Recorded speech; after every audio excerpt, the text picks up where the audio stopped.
गर्मी में घर आई 5 चटोरी ननंद। दोपहर का समय होता है। सभी गांव के लोग अपने काम निपटाकर अपने घरों में आराम कर रहे थे। उनमें से एक घर सुनैना का भी था। सुनैना सारे काम खत्म करने के बाद अपने कमरे में आराम से लेटी होती है।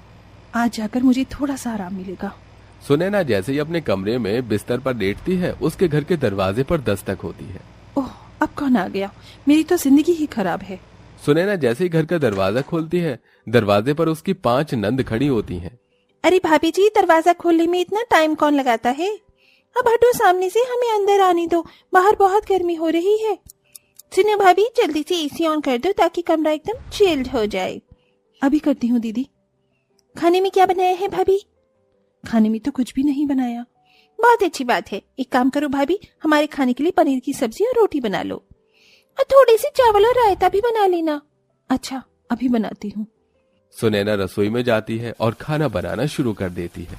मुझे तो लगा था कि आज मैं आराम करूंगी, लेकिन आज मेरी 5 ननंद एक साथ घर पर आ गई। कहते हैं आराम हराम है, इसलिए कभी भी आराम के बारे में नहीं सोचना चाहिए। मैंने ही गलती कर दी आराम के बारे में सोचकर। सुनैना धीरे धीरे रसोई में गर्मी में खाना बनाने लगती है। तभी बाहर से उसकी बड़ी नंद की आवाज आती है।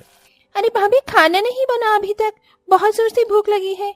बस बना रही हूँ दीदी, थोड़ी देर का और इंतजार कर लीजिए।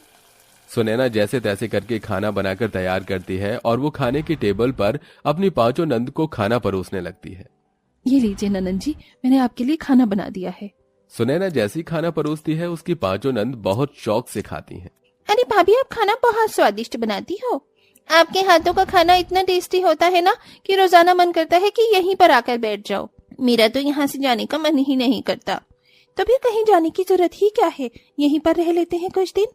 हाँ हाँ, ये घर भी तो हमारा ही है। अब 5 नंद अपनी भाभी के घर में रहने लगती हैं।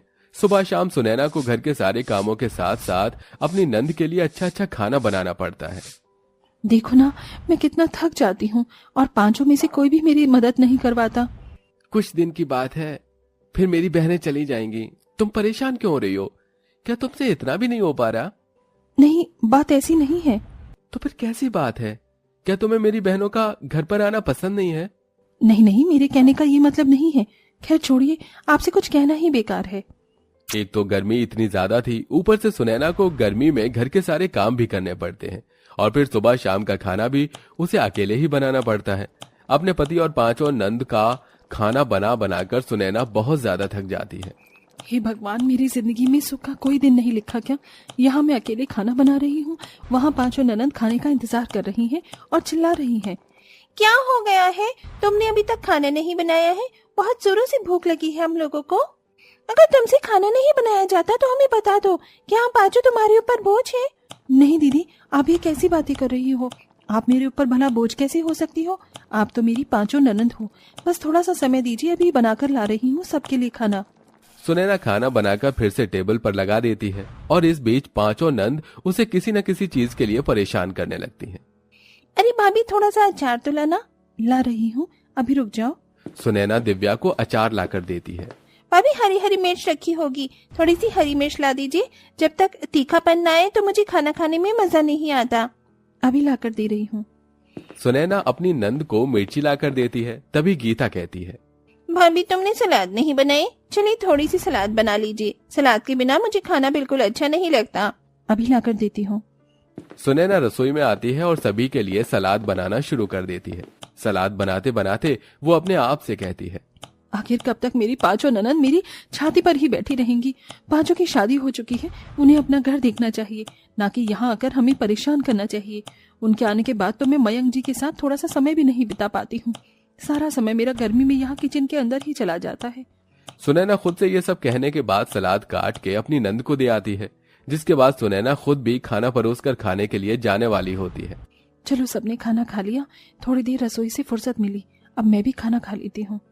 तभी बारिश शुरू हो जाती है। बारिश को देखकर 5 नंदे अपनी भाभी से कहती हैं, भाभी एक काम कीजिए, चाय और पकौड़े और बना लीजिए। बारिश में चाय पकौड़े खाने का तो मजा ही अलग है। ठीक है, अभी बनाकर लाती हूँ। सुनैना रसोई में जाती है। उसे बहुत तेज भूख लग रही थी, लेकिन अपनी नंद के चलते उसे अब अपना खाना छोड़कर उनके लिए चाय पकौड़े बनाने पड़ते हैं। अब तो हद ही हो गई मेरी भुक्कड़ ननंद की। अरे इतना खाना खाने के बाद पता नहीं इनका खाना कहाँ चला जाता है, जो हर थोड़ी देर में मुझे रसोई में कुछ ना कुछ बनाने के लिए भेज देती हैं। पकौड़े बनाते बनाते बेचारी सुनैना को बहुत ज्यादा पसीने आने लगते हैं। इतना खाना बनाकर उसकी हालत बहुत ज्यादा खराब हो जाती है। आखिरी में जब उसकी भूख मर जाती है तब उसे थोड़ा सा समय खाना खाने के लिए मिलता है। अब क्या खाना खाऊंगी, अब तो खाने खाने का समय ही निकल गया। सुनैना बहुत ज्यादा उदास थी। वो चाहती थी कि अगर उसकी नंद उसके घर रुकने आई है तो उसकी पांचों नंद उसका काम में भी हाथ बटाएं, लेकिन कोई एक काम करने को तैयार नहीं थी। इसी के चलते सुनैना घर छोड़कर अपने मायके जाने का फैसला करती है। बस बहुत हुआ, इस घर में मेरी कोई जिंदगी नहीं है। मैं आज ही अपने मायके चली जाऊंगी, कम से कम वहाँ कुछ दिन आराम की जिंदगी तो जीऊंगी। यहाँ तो गर्मी से मेरा रसोई में बहुत बुरा हाल रहता है। इस तरह सुनैना अपने कपड़े लेकर अपनी माँ के यहाँ पहुँच जाती है। वो अपनी माँ को सब कुछ बताती है। बेटी, तूने मुझे पहले क्यों नहीं बताया? तूने बताया होता तो मैं सारी बातें तेरे पति को बता देती। नहीं माँ, ऐसा नहीं करना आप। मेरी कोई भी बात मेरे पति को मत बताना। इस तरह ममता का मुंह चुप हो जाता है। इधर सुनैना कुछ दिन अपनी माँ के पास आराम से रह रही थी, तो उधर पांचों नंद अपनी भाभी के जाने के बाद जब अपने ससुराल पहुंचती हैं तो उनके ससुराल वाले उन्हें घर से निकाल देते हैं। अरे ये मेरा घर है ना कि कोई धर्मशाला। सारा समय तो तुम अपने मायके में ही बिताती हो, तो अब यहाँ मुंह उठाकर क्या करने आई हो? जाओ, चली जाओ यहाँ से। इस घर में तुम्हारी कोई जगह नहीं है। विवेक गीता को ऐसा कहकर घर से निकालने के लिए कह देता है। इसी के चलते गीता की बाकी चारों बहनों को भी घर से निकाल दिया जाता है। वो पांचों वापस अपने भाई के घर लौट आती हैं। ये सब हमारी ही गलती है। खैर, अब क्या कर सकते हैं, अब हम पांचों यही अपने भाई के घर में ही रहेंगे। इस तरह पांचों नंद अब अपने भाई के घर में रहने लगती हैं और साथ में उन्हें घर के सारे काम भी करने पड़ते हैं। खाना भी बनाना पड़ता है। इतने सारे काम अकेले करते हुए उन्हें समझ आता है कि उनकी भाभी घर से अपने मायके क्यों गई हैं। हमारी वजह से ही हमारी भाभी अपने मायके चली गई। हमने उन्हें बहुत परेशान किया, अपनी हर एक फरमाइश उन्हें बताई। ये बेचारी इतनी गर्मी में काम करके कितना थक जाती होंगी। हाँ कृतिका, तुमने बिल्कुल सही कहा। अब हमें अपनी भाभी को वापस लेकर आना होगा।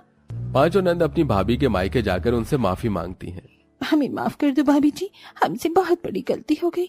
हमें आपके बारे में थोड़ा बहुत तो सोचना चाहिए था, लेकिन हमने जरा भी नहीं सोचा। आज के बाद हम ऐसा कभी नहीं करेंगे। ऊपर से हमारे पतियों ने हम पांचों को घर से भी निकाल दिया। ये क्या बोल रही हो तुम पांचों? ऐसा कैसे हो सकता है कि तुम्हें तुम्हारे ससुराल वाले निकाल दे? भाभी, ये सब हमारी ही गलती है। हमें थोड़ा ध्यान देना चाहिए था, लेकिन हमने कोई ध्यान ही नहीं दिया। आज के बाद जब तक हम यहाँ पर हैं और यहाँ जब भी हम आएंगे तो हम आपका मिल बांट कर काम करवाएंगे। इस तरह पांचों नंद अपनी भाभी से वादा करती हैं और उन्हें खुशी खुशी वापस घर ले आती हैं। उसके बाद सुनैना उन पांचों के घर उनके ससुराल वालों से बात करती हैं और उन्हें उनके ससुराल खुशी खुशी भेज